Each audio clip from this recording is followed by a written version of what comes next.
To anyone expecting Lena and got almost the exact opposite of Lena, do not be alarmed. I am here.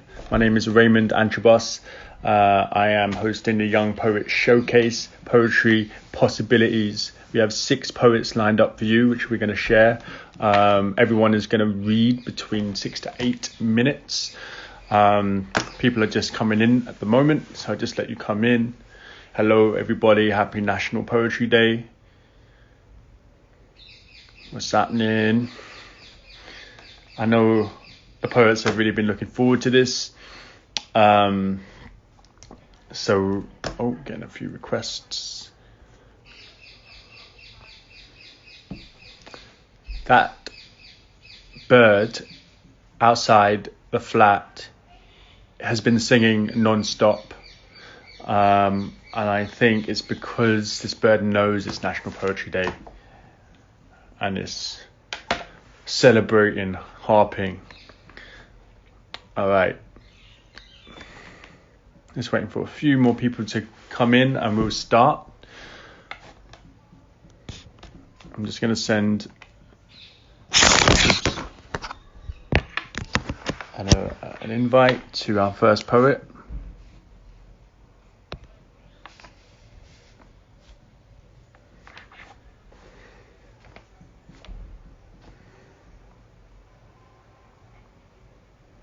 Yeah. Okay. So the way that we're going to operate is each poet, we're going to go UK poet, US poet, back to back. This is a conversation between oceans, between histories, between generations. And I am going to read the first poet that's going to come up, just making sure they're in the room before I bring them in. Here we go. All right. Requests. All right. So I'm just going to read the bio of the first poet, Mukahang Limbu, UK poet.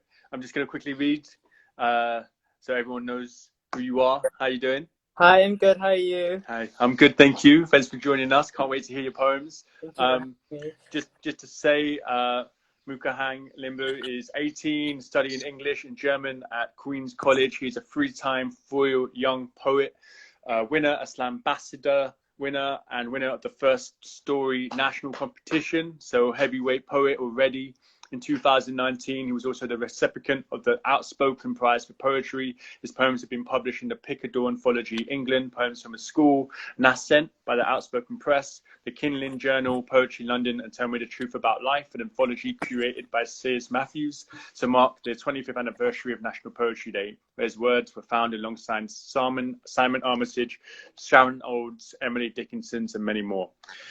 He was also commissioned by Amnesty International Words That Burn for the 30th anniversary of the UN Convention of the Rights of the Child. He's a diehard fan of Ocean Vuong, this guy, Mary Jean Chang, Frank O'Hara, and Rebecca Perry, among many others.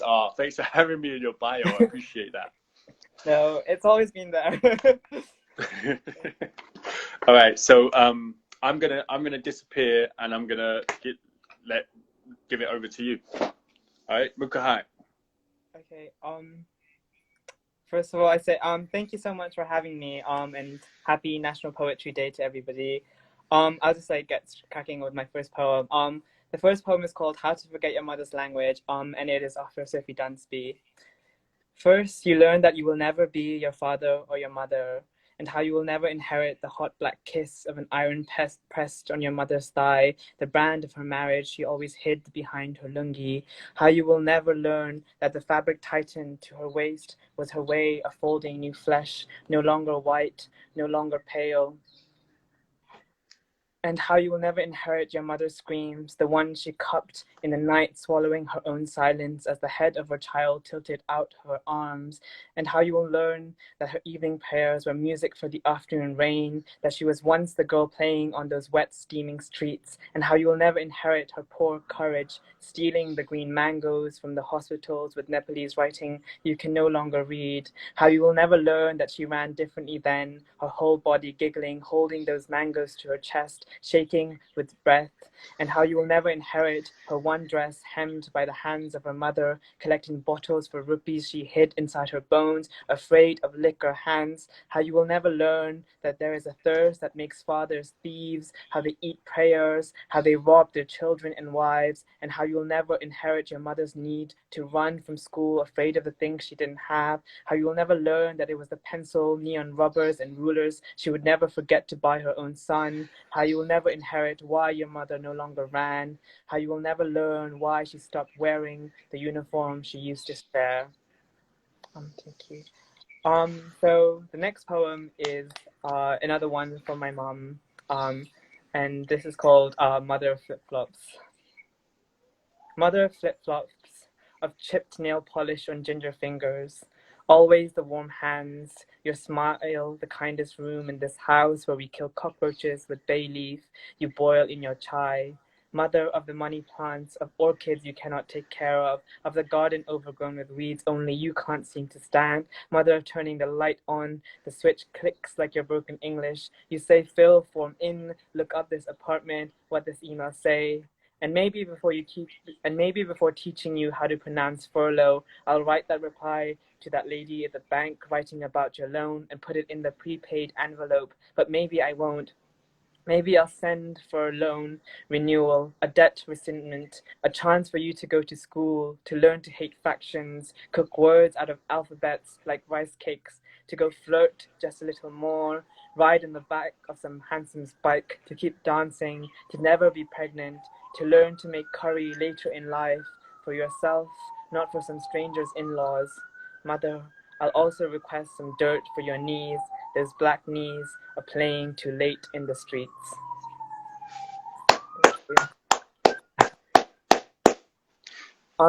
So I write a lot about my mom, who is Nepalese, and she's a single mother, and so she like looked after me, and that's where sort of all my poetry is inspired from. And I hope to like share a few more with you before I go.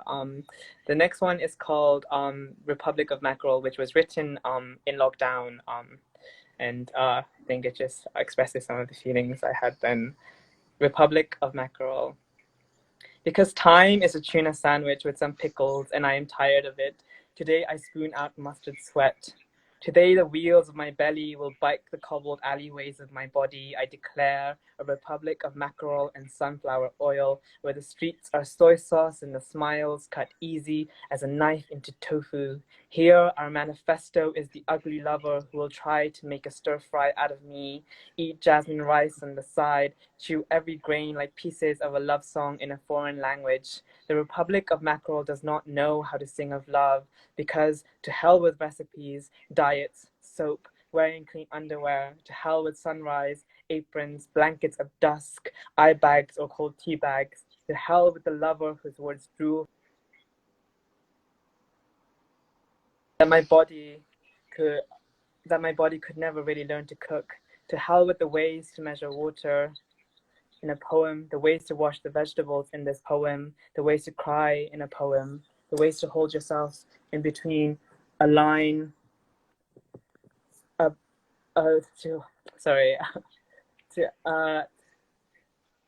to hold yourself in between a line about an oven timer and waiting to lose your virginity. To hell with poetry, with memories, with my mother's food, maybe not my mother's biryani. To hell with the memory of turning 19 in quarantine. To hell with waiting. To hell with this poem. To hell with how long.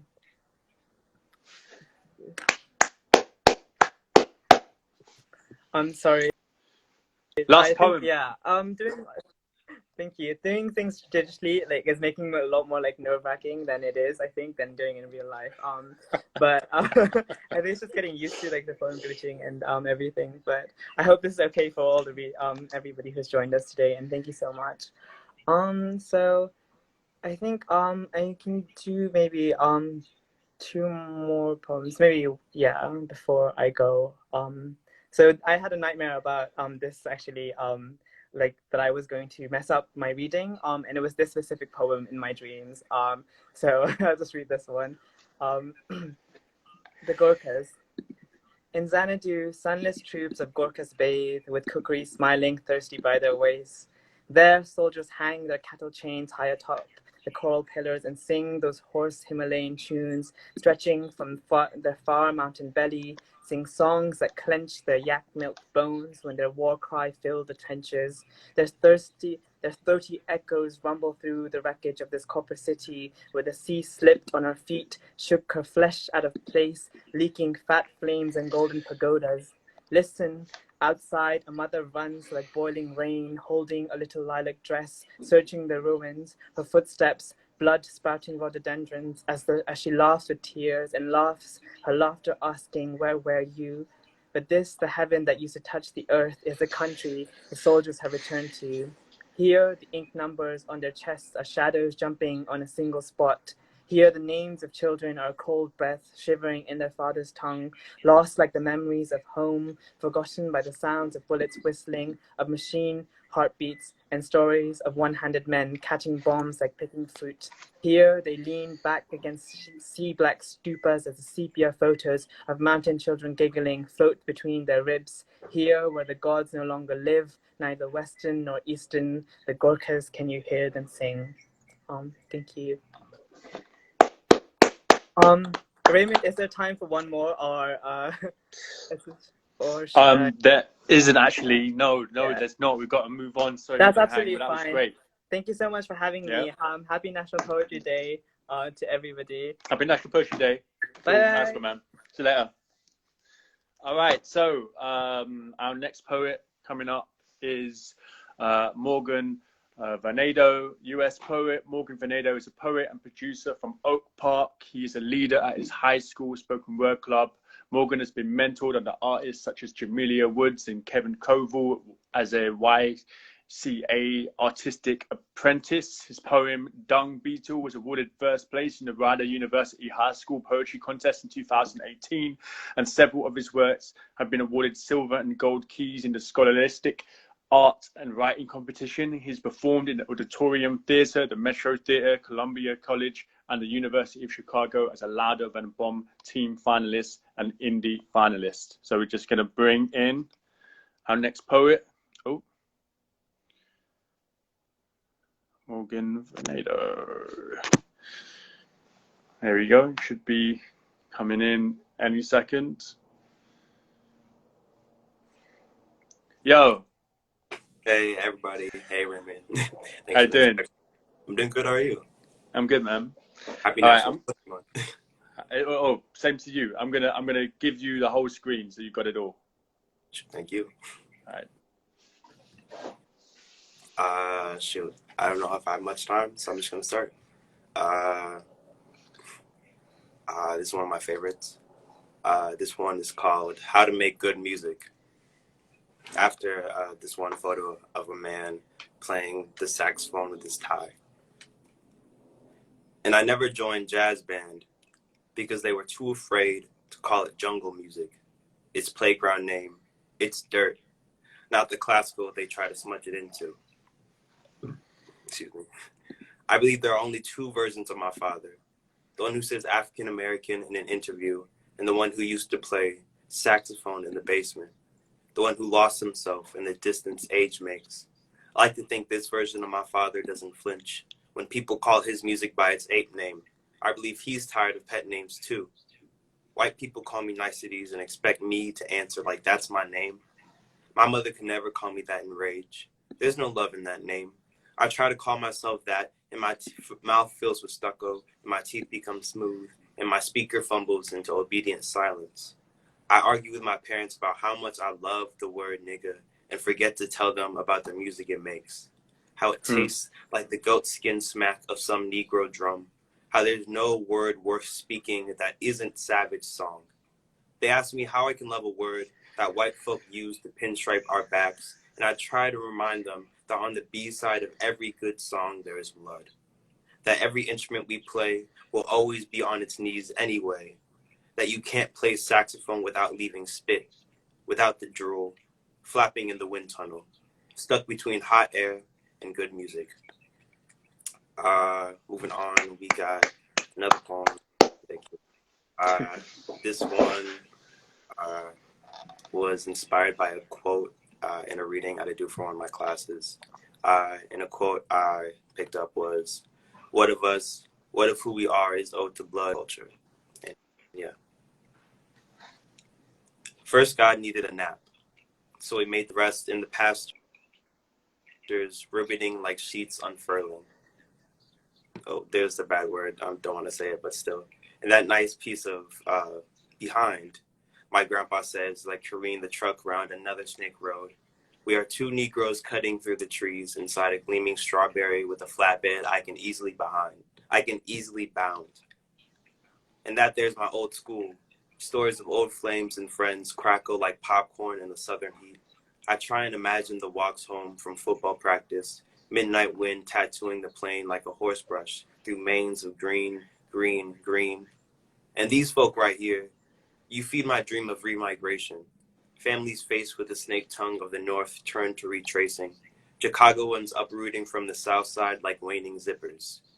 Ain't this a new life? There we wore poverty like a tag, assigned and reproven through name, address, skin. Here we have views of hills we confuse with God's nestling head. Our property, our home, something that can't get lost to the gritting teeth of the green line. My grandpa points to the borders of our property with open arms. Within them lies a box of jewels, his land, his crystallized pecan tree, overlooking his father's veteran tombstone, without a body to stand over, a pimple next to the ear of a sleeping deity. And moving on, here's the next poem I call Noah's Drunkenness. Just to say, you got 2 minutes. 2 minutes? Oh, shoot. Yeah. I'm going to jump to my favorite poem I like to say. Okay. It's called Ode to My Orange Hats. This is from the last one. And yeah. This poem's about when I was in elementary school, I'd wear an orange hat like every day.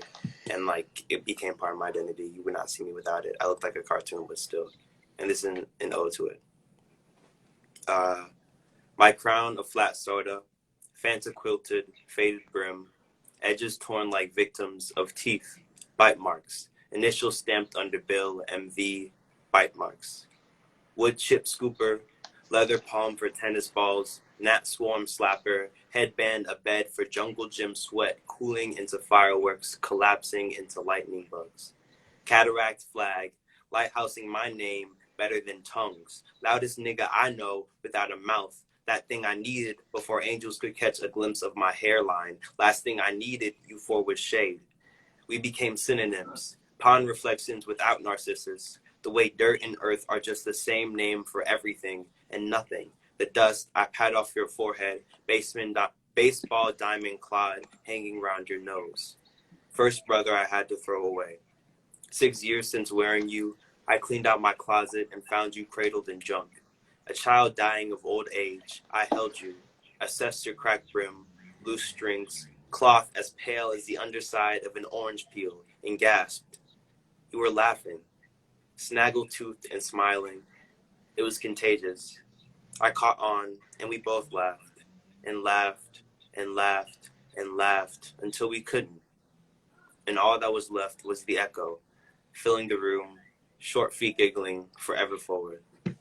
Yeah, that's it, y'all. Yo.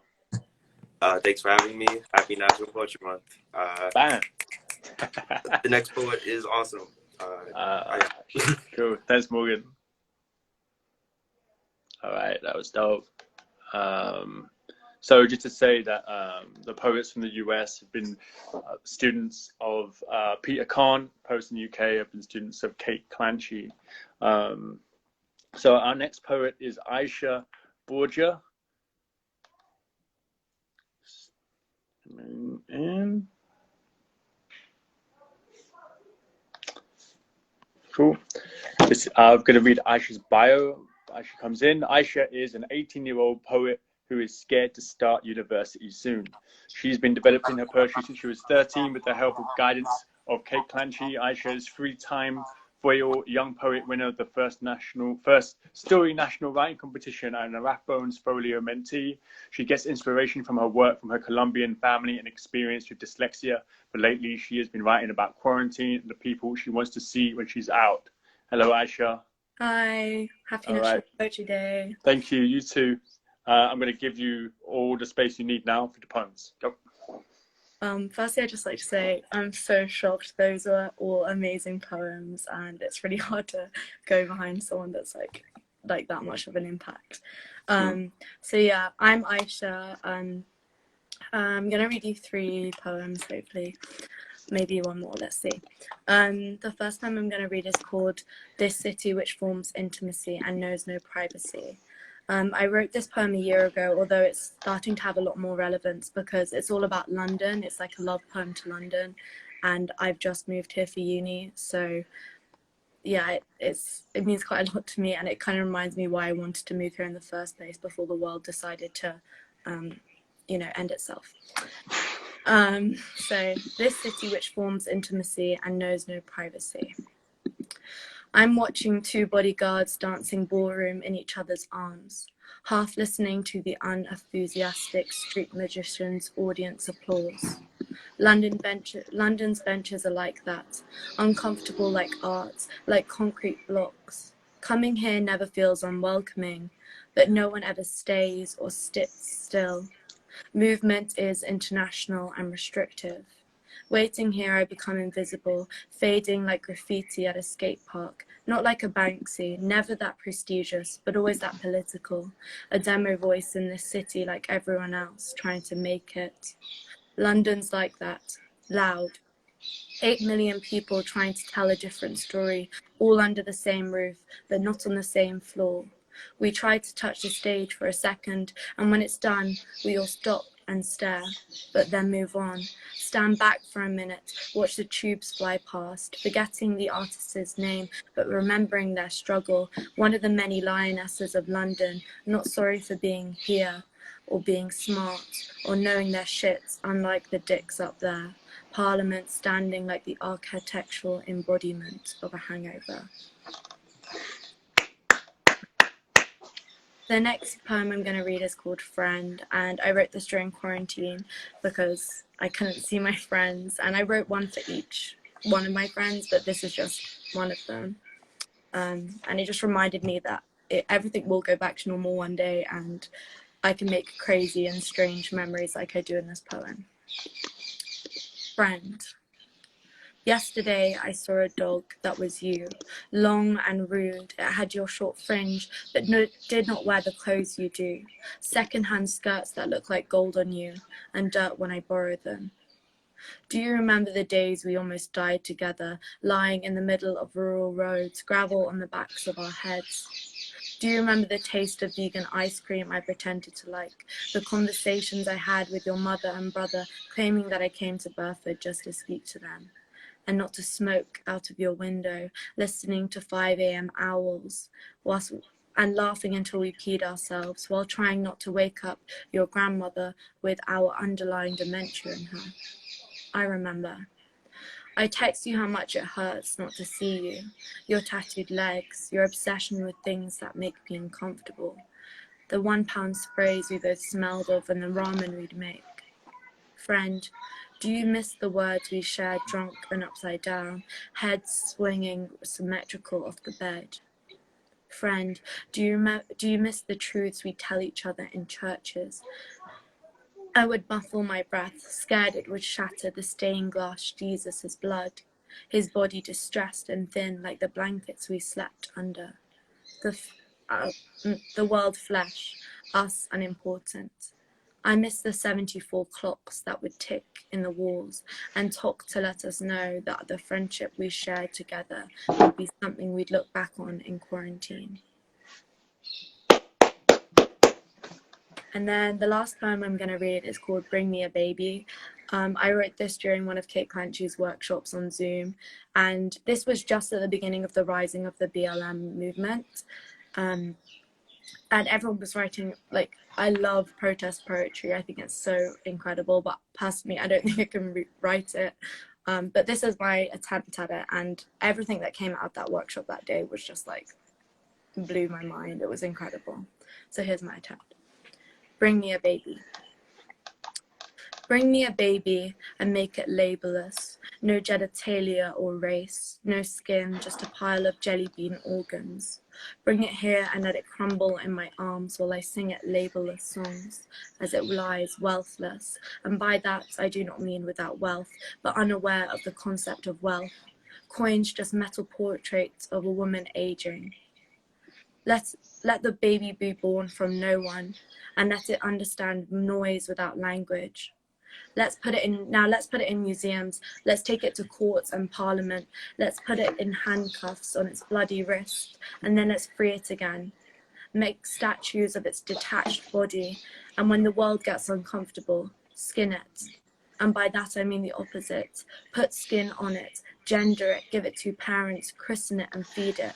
Let it see world with colour and language and wealth. And as it grows, slowly tell it about the world it grows in. Tell it about death and slavery and war. Tell it about the fashion industry, overproduction, abortion, diagnosis, time, the police, illness, trafficking, traffic, what's right and what's wrong. Make it understand, make it sad, make it helpless, make it want to help, and force it to keep growing. Bam. Do I have enough time for one more? Maybe it's too long. How long is it? You've got 1 minute left. I can read a really, really short one. Okay, this is called Turnip Farm. No intro. Turnip Farm. In their house, all the trees fall in empty forests, and the mother walks naked and hunched, her skin a plastic bag over a frame of bone. She tells the children of train tracks and turnip farms and goldfish bowls, things to make the bed silent. And when they sleep, she thinks about worms and coffin and lockdown and drowning. The father dreams, each breath a breath before prayer, each fire cremation. The dog barks crop circles and victims. And that's it. Thank you. The next poem's going to be really good. You know it. Thank you, Ashley. That was great. Thank you. All right. I'll speak to you later. And we're going to bring up the next poet. Oops. Okay, so the next poet is Nicholas Berry. Nicholas Berry is a 19-year-old poet and illustrator from Oak Park, Illinois. He is a former member of Oak Park and River Forest High School Spoken Word Poetry Club. He's performed poetry at events such as the Pitchfork Music Festival in Chicago and for organizations such as Soul City Church in Chicago. He is 2019 Young Chicago Authors Bomb Squad Allium and a 2-time team finalist in YCA's Louder Than a Bomb Slam competition. His work currently spans the experience of living single in spaces that demand courtship and the intricacies of male intimacy. So let's bring in Nicholas Berry, who's about to bless us with some Instagram poetry. This is like a new definition of Instagram poetry. I like it. Yo. Hey. How you doing? Hi, everybody. I'm doing good. Right. So yeah. I'll let you get down to it. Cool. All right, cool. I got 3 poems for you guys today. And so this first one is inspired by a conversation I had with one of my parents about when I'm gonna get like married or if I ever think I will. So the title of this piece is On Singleness Anxiety. I see people with wedding ring smiles. Their bouquet laugh echoes are folded like petals. Bodies that radiate I do like deodorant fumes. Their eyebrows, turtle doves resting on a pond of sweat. Their noses uncracked, porcelain curving into their lips, which are just lips for once, not packets of gunpowder. And their ears are opening and opening still until they speak, like all ears are supposed to do one day, as if all the listening, the hearing, and the unheard are just the pretense to summoning voice. And when I see people like this, I'd avoid them. Married people just see us singles a different way after they leave the altar, gooey in their steps, Platoing together with peace I wish was mine. Peace I think smells as good as it looks, and it looks so pretty. Tiny bodies of rainwater kissing on the window pretty, and I am not pretty to them. Not an easy hammock in the backyard waiting for resting ribs. I think married people see my lips and sense the smoke of war behind them. Oh, wow. And sense the smoke of war behind them. My nose, a slab of concrete trying to return to its soft self. And my eyes are roadkill. So I know married folks must be avoiding me too. Okay, cool. This next poem is one that I wrote last year. It's really just an analysis of what it is to be like a man that loves and to have men love you. So the title of this piece is Men Love with Spears and Candlelight, after Sade. If there were a name for the heart descending into the stomach, it would be yours. Name dribbling blood that is mine, but not mine alone anymore. When giving blood, you must be clean-skinned.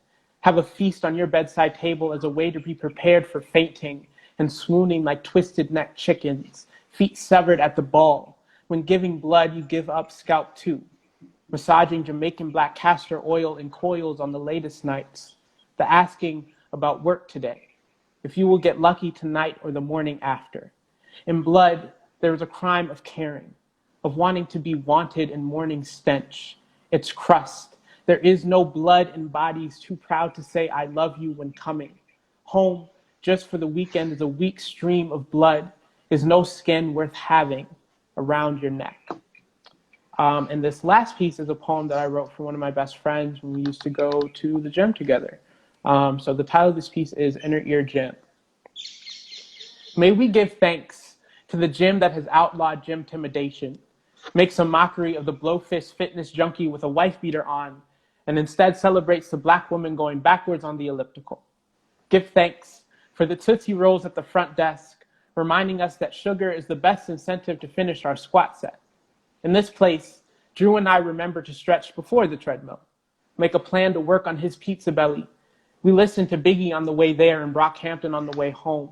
And in this place, everyone becomes a musty mattress walking on toothpicks, but there is too much iron being whipped around to care. Blessed be the 2-minute cool down, the ring of sweat ripping through body hair, slipping skin. Here, our shirts always look like they peed themselves, stick to our chests as if to cover the embarrassment of wet. But in this gym, you should never be embarrassed enough to take off your shirt. Nothing is more embarrassing than your shaved bratwurst-looking ass nipples, so wear your pit stains like Cartier bracelets and hydrate before you crydrate. And when you are done polishing your stunted guns, always remember to make a mosaic of your bodies and stretch it. I tell Drew to stand behind me and hold my shoulders back with his forearms. Let me lean eternally forward. But don't drop me or I'll bust my stuff and consequently bust yours. And I know he is smiling because the nape of my neck becomes a cooling metal. We make lovers out of the lengthening of muscle. Why get married when you can stretch your inner thigh? When the tightness in your abs can evaporate into a moan. And 2 days later, Drew calls me to exclaim that he saw his belly shrink in the smirk of his mirror. And I tell him my triceps are becoming a condo. And we back and forth like this on the phone. Both of us a restless gym in the other's ear. And that's it. Oh, thank you. Yep. All right, next poet is going to be coming through. Oops. All right, so our next poet is Lynette Dury. Lynette Dury is a sixth form poet at Oxford Spires Academy. She's been writing poetry for 6 years, and in that time, she's been commended in the Foyle, Benjamin, and Tower for prizes, and won local competitions. Over lockdown, she was part of a Zoom group that wrote the anthology Unmute. This didn't just keep her going through lockdown, but also her poetry to other platforms such as social media, radio, choir, and animation. She has been really exciting, So she writes poems that channel everyday feelings and experiences to capture details, moments, and people in her and our lives. So without further ado, please welcome Lynette. Yeah, Lynette, who is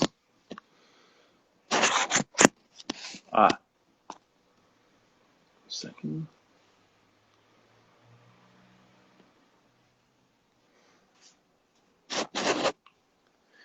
Should be coming up any second.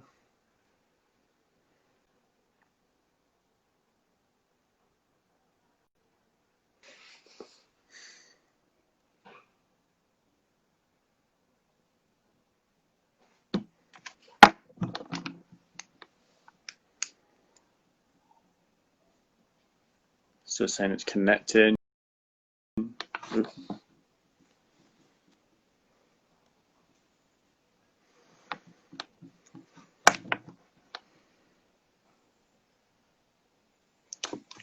Okay, declined. Let's try again.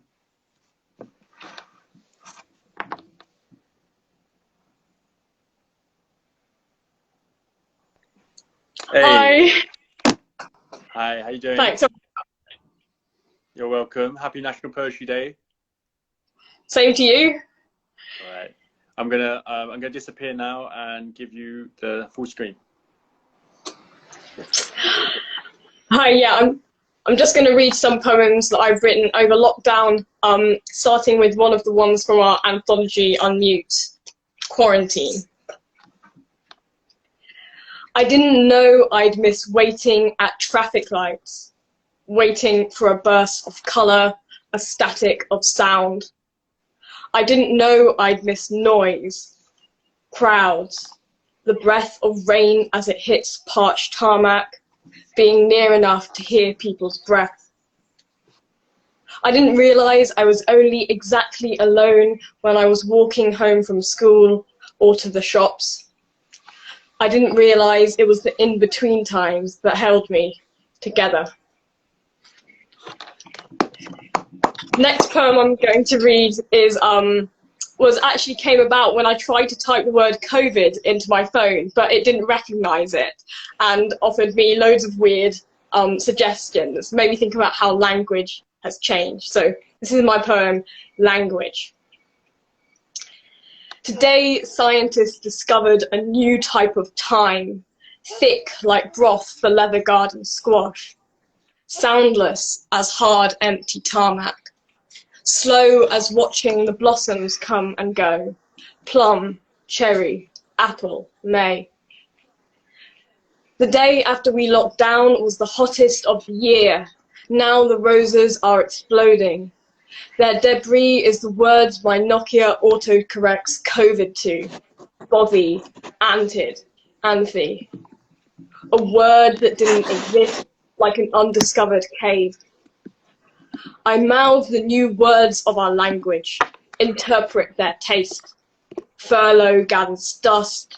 Second wave is a sea storm. The R number stands for revenge number, radiating redundancy, reason and rationality. A red number, rehab, remiferous, ragmatical, Rabelaisian, renegade rendezvous. A reminiscing number, a reminder of remorse. Resilient repetition, restoring and resurrecting and revealing and retaliating retribution. It rewards ruin. It is rumours. It is lack of room. It is rude. It is a riddle. A ramshackle, ravenous, recurring number.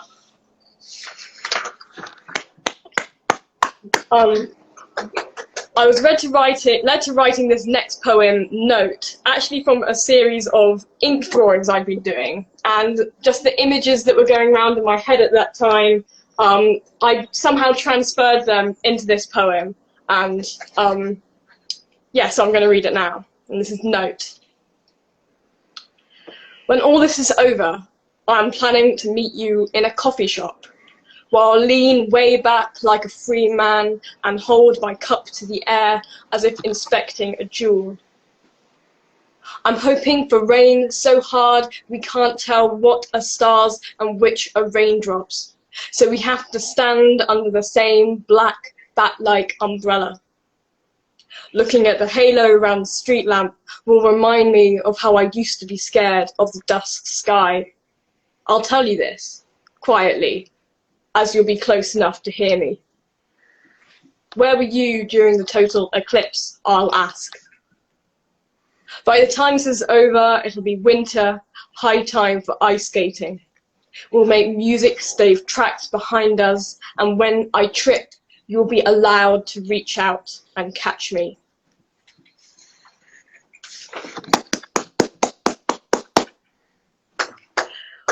This next poem is called Superstitions. When I shivered, my grandma would tell me someone was walking over my grave. Practically making a picnic there, I'd add, thinking of the childhood feeling of mud in the rivulets of my fingerprint and smells I used to be able to taste. Bitter dandelions and worms chewing roots. I once tested the theory and stepped over Grandad's grave, but I didn't dare ask Grandma later if her temperature had dropped, cold and cool as mud. My mother tells me fiercely that we are born with our ovaries full of every child we could ever make.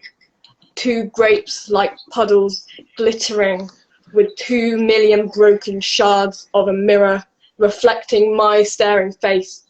Practically a lifetime of bad luck. I was with my mother from her birth, sucked to her side for 9 months, swimming without gills. But now, as I look at the fresh earth over Grandad's grave by the dandelions, I keep thinking of the image of my grandma's prolapsed womb, trying to escape her as my mother carries her to bed. Not the bed she was made in, but the one she will be unmade in. A womb heavy with disease like a fetus. I imagine it tendrilled like a neuron. I think of how my mother once sheltered in that flesh grey sack too. And if I was always in my mother from birth, I must have lived in my grandma for those last few days of my grandmother's 9-month term too. Briefly, like kissing the evening star, kissing the zenith goodbye. My grandma held me then, not knowing me, just as I tried to hold onto her now, but cannot anymore, and shiver. Thank you.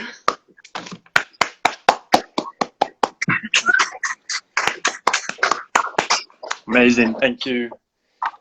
Thank you so much, really exciting to be here. Nice to have you. I'll see you soon. All right, so we are at our final poet, who's Kyla Pareles. Kyla Pareles is a 17-year-old poet from Oak Park, Illinois. She has performed at Pitchfork Music Festival, the Poetry Foundation, and Navy Pier for the Chicago Lighthouse. She was part of a Young Chicago Authors Summer Apprenticeship Bomb Squad in 2014 and 2020. She's also a captain for a high school spoken word club. Kyla and her team were finalists at Louder Than a Bomb, the largest youth poetry festival 3 years in a row. Her writing explores the juxtaposition of youth, Puerto Rican culture, and womanhood. She plans to continue that exploration and help other Latinx youth connect with art and culture. And so, an introduction to Kyla, who's just about to join us.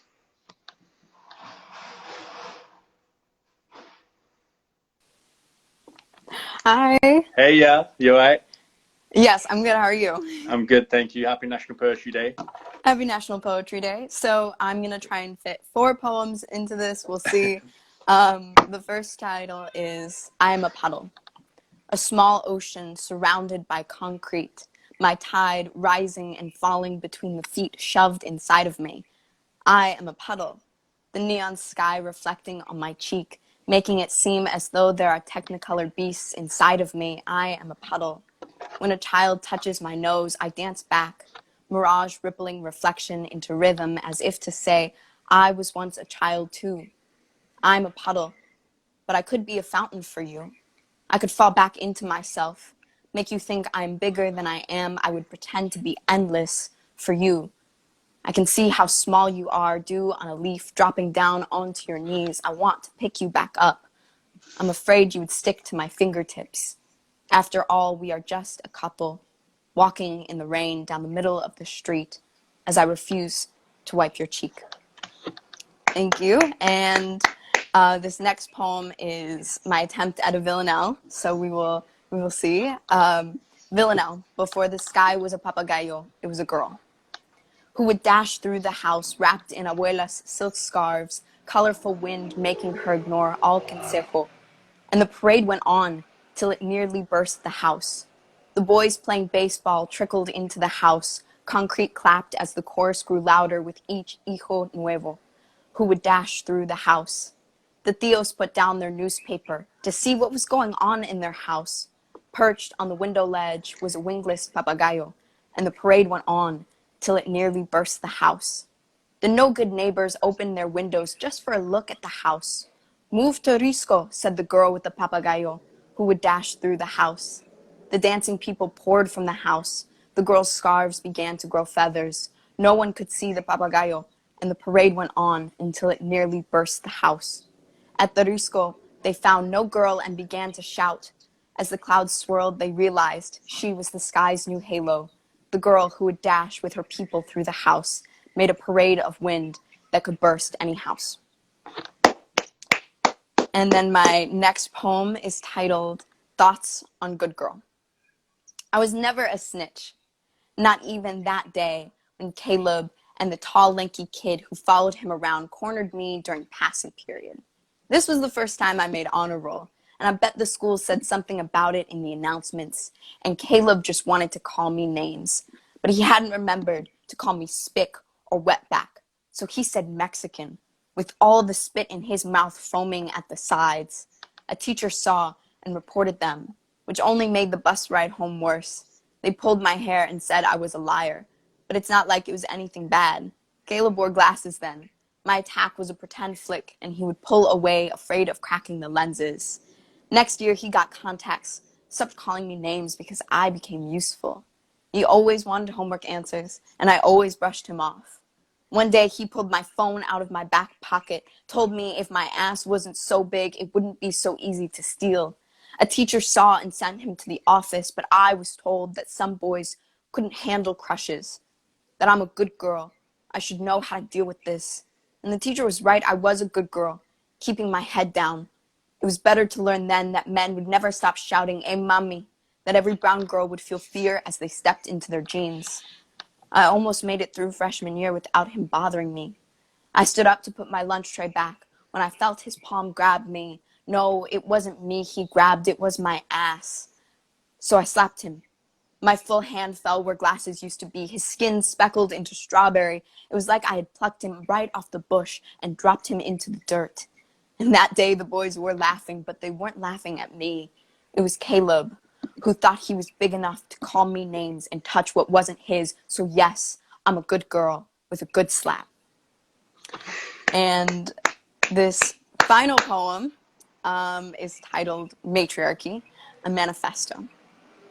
A manifesto of manifestation, manifesting, many be feasting, many be a festival. Este un carnival, no caravan. Este un party.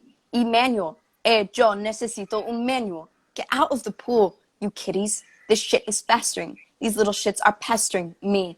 Hey Manny, yo necesito un hand. The party people don't believe in my poder, but I can manifest when this party will be over. Look at my watch. If I see your faces after 12:30, and magically my door is open. Is it sacrilegious to say I believe in magic? Pero we call them los tres reyes magos. Mommy cuts up the mango. She is a DJ cutting up the next record. We cut up the dance floor. Issa screams magic at the slices. Of course she believes in spells. It would take one for you to understand how to pronounce her name. It's my manifest destiny to make my future children's names mosquito bites in your mouth. But I say this with amor. It's not like I'm saying I'm Walter Mercado, but es un buen momento para Capricornio.